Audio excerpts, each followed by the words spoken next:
Hello and welcome to Patient World. Today we have with us Akhimie Gordon. Akhimie, welcome to the show. Thank you so much for having me.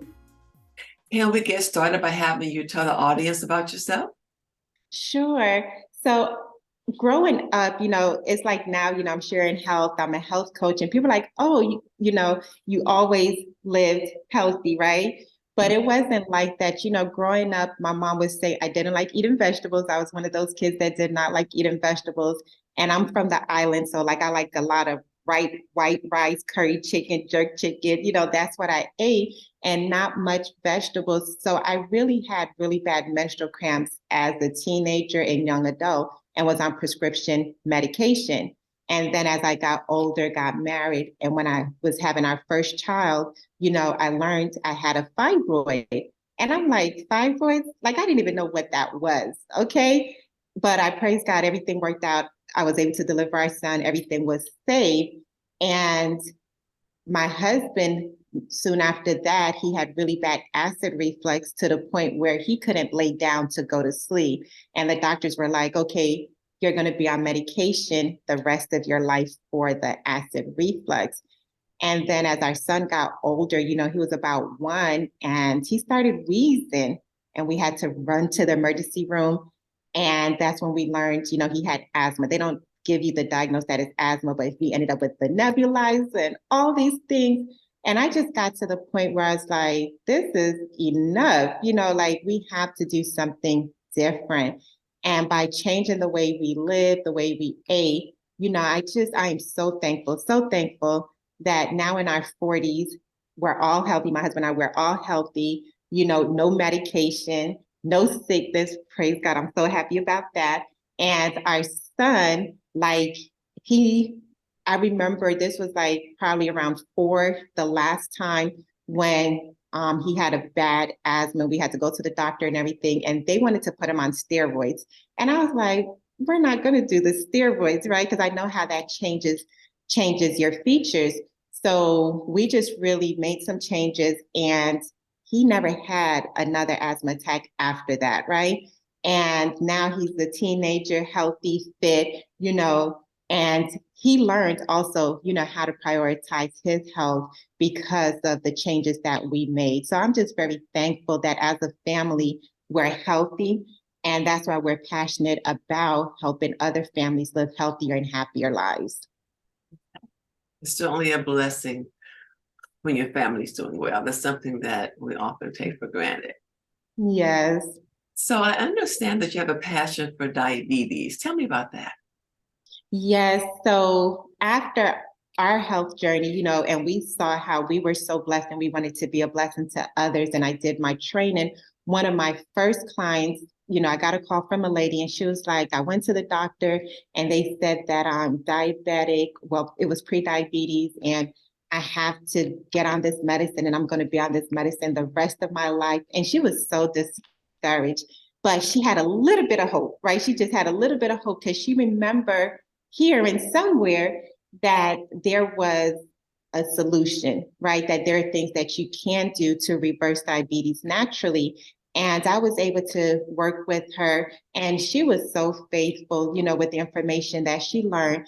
And she was a size 16 in the beginning, went down to a size 12, and she actually never started taking the medication, which is something you need to talk to your doctor about, right? You need to know what to do. But she went back to the doctor, and the doctor was like, um, hmm, checking her numbers and everything. It was like, she was like, well, I guess you're no longer diabetic, And this was 10 years ago. And even to this day, she's still maintaining the weight. During COVID, she started to pick up a little weight and she reached out to me. And then she went through one of our exercise programs and, she was able to lose the weight and she's doing well. And it's like, it just really motivated me because so many people are suffering from diabetes unnecessarily, losing legs, toes.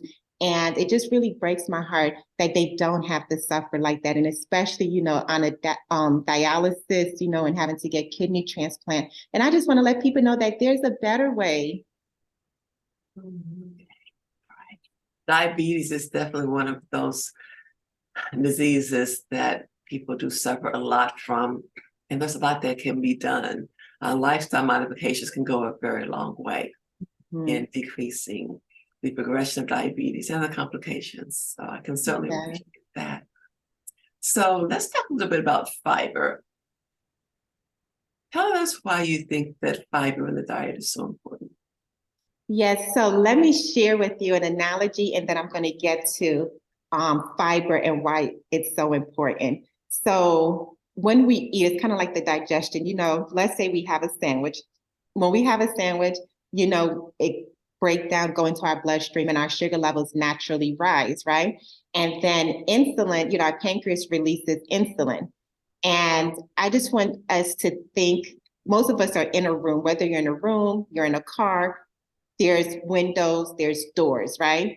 And the room that you're in, that's going to represent our bloodstream, right? So we ate the sandwich, sugar is rising in our bloodstream.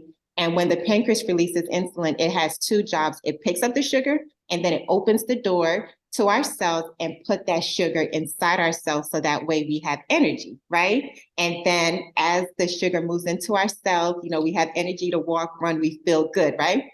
And then our sugar levels naturally go down. But when someone is diabetic, insulin goes to open the door, but the door won't open. Why won't the door open?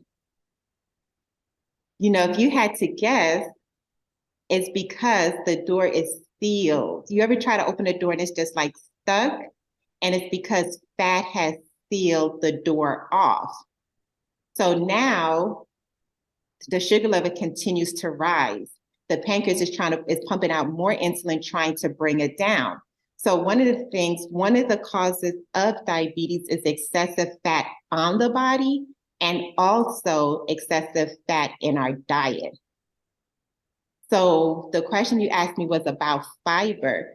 So when we think about the food that the average person eats, it's mostly processed food, right? Like I talked about earlier, growing up, I ate a lot of white rice, white flour dumpling, like a lot of white bread and a lot of processed foods. And what happens is those things are easily broken down, so our sugar rises quickly. And because where we're at in life now, we're eating so much and doing very little activity. So another thing that happens is the body's getting all this sugar and they're like, I don't need any sugar. I'm not doing anything. So what the body does, store it as fat. So that's part of the problem that we're having also.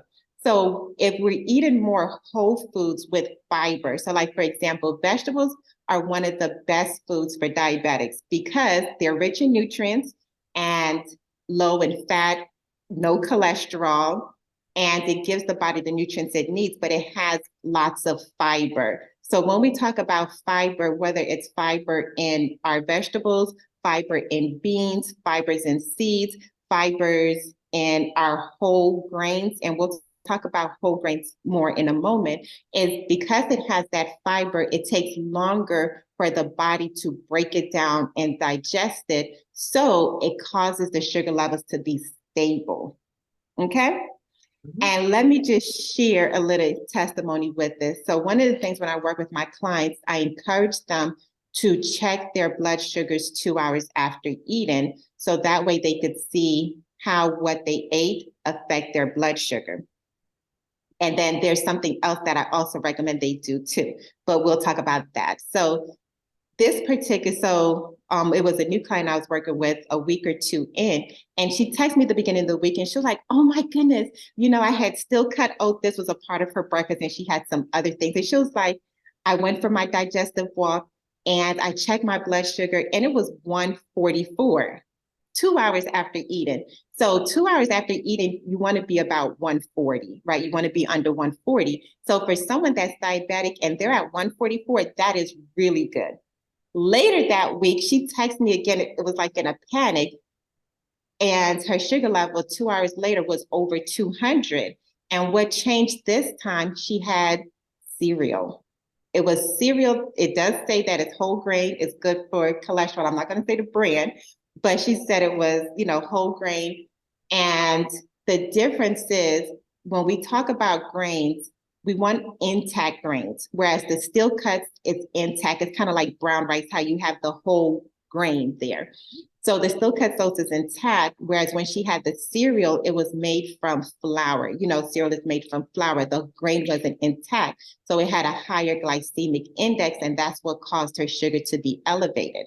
So one of the things is we want to look for fiber, vegetables, our fruit. You know, if you're eating a Granny Smith apple, you know, eat the skin as well. If you're having an apple, eat the skin as well, because the fiber is going to keep your sugar levels more stable. And it's just amazing, you know, as people start to increase their fiber, and there's studies also that have been done where they show 40 to 50 grams of fiber per day helps to stabilize your sugar levels. Okay.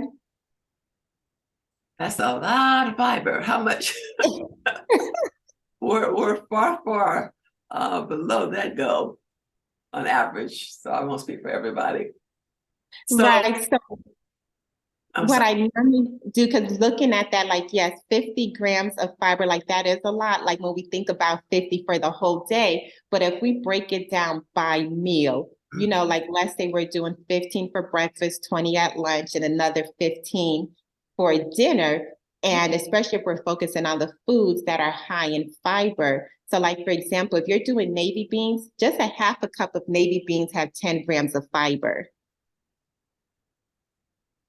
I do love the dried beans. We eat a lot of pinto beans, and I got some Jamaican rice and beans last night. So Yes. And what's really nice about beans, not only is it high in fiber, but it really helps to keep your sugar levels stable, not just for that meal, but even onto the next day. And that's one of the things that my clients will say, you know, they start adding in the beans and they definitely see a difference. I got a text from one of my clients yesterday, and she was telling me that she had beans for lunch. And she, like, since we started working together, 3 weeks in, you know, her insulin level, like she was on a lot of insulin. Just with one meal, she was taking 20 to 25 units of insulin for one meal.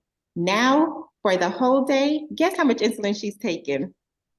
yeah, Some days it's 10, some days it's 15. So she's between 10 and 15. And this is 3 weeks of us working together, and she's making the changes. And she texted me yesterday, and she was telling me she had beans with her meal for lunch. And she was like, an hour later, my sugar is at 100. that's It was wonderful. at 100 an hour later. And you know, and now she used to have to take higher units at night when she's going to bed. And she'll go to bed and not have to take any insulin and wake up in the morning and her sugar is under 100. That is amazing. That You is know, that is a long amazing. way. So she is just so excited, and she texted me and she was like, you know what, I'm like, she said, I'm just watching my numbers change right before my eyes, you know, and it's just amazing. And that's why I get so excited when I work with diabetics, because they're looking for an answer. They're tired, you know, they want solutions, and being able to give them hope and just to see that what they're doing, you know, as I share the information and they put it into place, they get instant results. Okay, yes, this is working. And like they'll see when they try to cheat and do something else, oh, I messed up, right? So it's just really been a joy. Oh, great. That is very motivational to see how you're impacting other people's lives, for sure. Other than beans, what are some other high fiber foods? Right. Okay. So one of the things that I do encourage, flax seeds, right? And I know nowadays we're into a lot of the seeds, flax seeds, chia seeds, but with flax seeds, I encourage to ground your flax seeds fresh, because flax seeds are a good source of omega-3, which is good for the brain. And one of the things, if you are diabetic, you're 2 times more likely to be depressed, right? To deal with depression. So we look at the whole body. So not just managing the sugar levels, but we also want to look at brain function, lowering the cholesterol, protecting heart, because heart disease also increased risk if you're diabetic, right? And oftentimes, the people I work with, they not just have diabetes, but they also have high cholesterol or high blood pressure as well. So with the flax seeds, 2 tablespoons of grounded flax seeds. So I was telling you what to do with the flax seeds. So I recommend, and this is what I do personally also, like I buy my flax seeds whole and then I ground them fresh because I don't want them to get rancid sitting on the shelf, in the grocery store, and it's going to be more potent. So I want to get all the benefits from the flaxseed. And of course, every morning, I don't have that kind of time. Most people don't have time to ground it fresh each morning. So what I recommend doing is grounding like a cup at a time and then put it in a glass container and freeze it. So now when you're ready to use it, you could just scoop out 2 tablespoons. And what's really good is, so like even my son, he's a teenager, he's 15 now. So he know this morning, he's like, Mom, oh, you got some, because, if I don't, I'm the only one that grounds it in my house, whatever reason, but I'm like, that's okay, So he's like, oh, Mom, we got some flax seeds. So he was excited to sprinkle his flax seeds this morning on his breakfast. So, but I'm going to share with you the flax seeds. So 2 tablespoons of grounded flax seeds has 4 grams of fiber. And I normally recommend 2 to 3 grams, 2 to 3 tablespoons a day. Okay. And you could put it, whether you're putting it in your steel cut oats, you could put it in your yogurt, you could sprinkle it on your salad. 2 to 3 tablespoons a day. So that would give you 6 grams of fiber. I do the first 2. Put it, yes. So And then, I'm sorry. I'm sorry. Go ahead. The digestive walk. Tell me about that. Okay, yes. So I gave you a little hint on the digestive walk earlier. So one of the key things is this is something that really makes a big difference also after you eat. So as soon as you take that last bite, put your plate in the sink, go for a casual walk. Okay. And what happens is when we're walking, it's going to walking is kind of like natural insulin, right? It helps the body bring down the sugar levels 1 to 3 units per minute of walking. And this is one of the things where when people see it, they're like, they didn't realize it would make such a difference. So it prevents the sugar levels from reaching such a high spike. And I just love when people sometimes I say things that people are like, does that really work? And they're like, you know what, I'm going to test this. So one gentleman, he went home, he shared out his meal, and he did 1 meal for today and 1 for tomorrow, the same meal for tomorrow. So today he ate the meal, sat down, checked his sugar level 2 hours after he was finished eating, and it was 200 and something.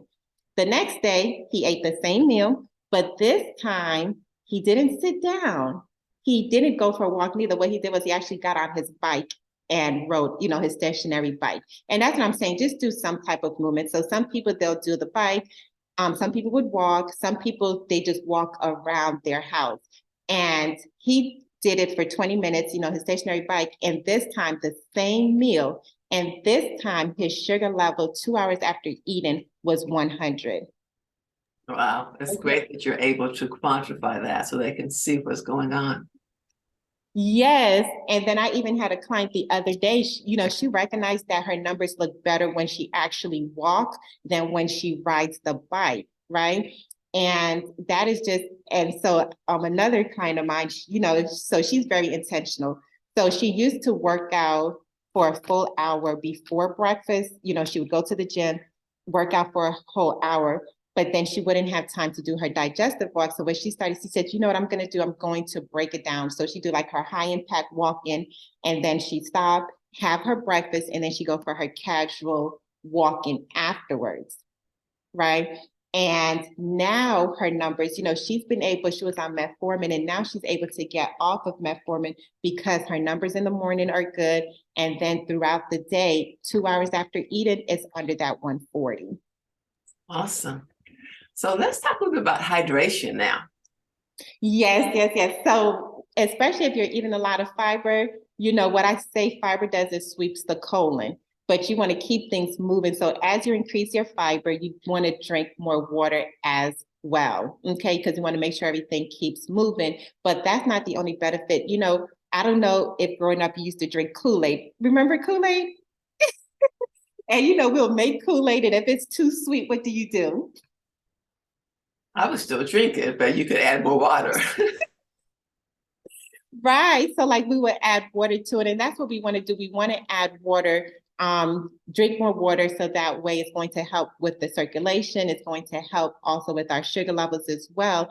And if we're drinking more water, then guess what we're not drinking? Soda. Right, we're not drinking soda, you know, and those other things. So that's going to make a difference as well. And because when the sugar levels are high, we're more at risk for being dehydrated.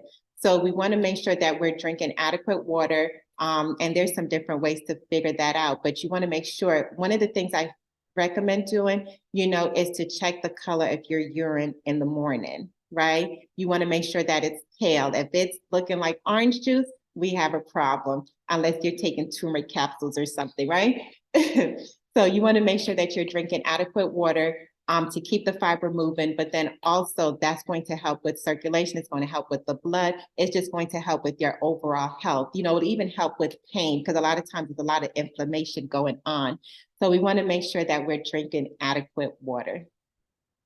You've given a whole lot of great information. Thank you so much for coming to the show. Is there anything else that you'd like to share with the audience today? Yes, thank you for having me. And, you know, these are the first steps. And just by setting a goal, you know, this week you may say, you know what, I'm going to start with this digestive walk. Even if you don't change what you're eating, start with the digestive walk. Or you may say, you know what, I'm going to add some more fiber to my meal. And you can set a goal. You don't have to start off at the 40 or 50. Just say, you know what, I'm going to start off at 20 or 25. So just set your goals of what it is that you want to do, and then monitor your numbers. And as you see what you're doing is bringing your numbers down, that's going to encourage you to want to do more. Great. And how would you want people to contact you? Yes, so you can contact me. I'll give you my phone number first. It's 731-358-6126. That's 731-358-6126. But the best way to reach me is to schedule an appointment. And if you go to our website, it's Blueprint, all one word, blueprintforgoodhealth.com. That's blueprintforgoodhealth.com. And on our website, you can schedule a time to meet with me. So that way we don't have to play phone tag or anything like that. That sounds great. And thank you again so much for coming to the show. You have a blessed day. Bye-bye. Thank you.